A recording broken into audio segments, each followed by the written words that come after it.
Les chrétiens croient en la Trinité. On croit qu'il y a le Père, le Fils, le Saint-Esprit. On croit que dans ces trois personnes-là, il y a une seule essence, et dans cette même essence, il y a une seule et même volonté. Ça veut dire que le Père aura la volonté du Fils, le Fils aura la volonté du Père, et le Saint-Esprit aura la volonté du Père et du Fils. Ces trois-là sont un. Ils ont la même essence. Ça veut dire qu'il y a un seul Dieu, trois personnes. Un seul Dieu, trois personnes. Corps, âme, esprit, il y a un humain. On croit que le Fils s'est incarné. Ça veut dire qu'il a assumé totalement l'humanité. Donc ça veut dire que il va pleurer, il va manger, il va mourir. C'est ça que ça veut dire. Mais est-ce que ça veut dire que sa divinité, elle va pleurer? Elle va avoir faim? Non.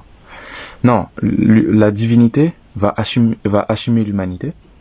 Non pas, elle va pas se mélanger à l'humanité, parce qu'on voit bien qu'il y a une dissociation très claire et nette dans Jésus.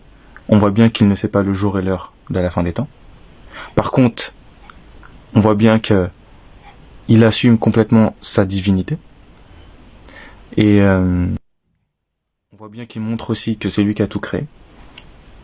Il dit lui-même qu'il est issu du Père et qu'il était là avant la fondation du monde. Il est la sagesse et la raison de Dieu. Il est le Fils de l'homme prophétisé par Daniel. Daniel chapitre 7. Il est le serviteur souffrant qui n'a jamais péché. Parce que tous les hommes ont péché. Donc Dieu a fait besoin de s'incarner pour nous délivrer du mal. En bref, il est cet amour fidèle. Il est cet amour qui s'est incarné pour te sauver. Toi qui critiques sans connaissance. Il est venu sur terre pour mourir pour toi, pour tes péchés. Sache que la vie est courte, mais Dieu laisse une chance. Enfin, des milliards de chances. Tu es sur terre, profites-en parce que tu ne sais pas quand tu vas mourir. Jésus a dit, celui qui croit en moi a la vie éternelle au présent. Si tu crois, t'es sauvé.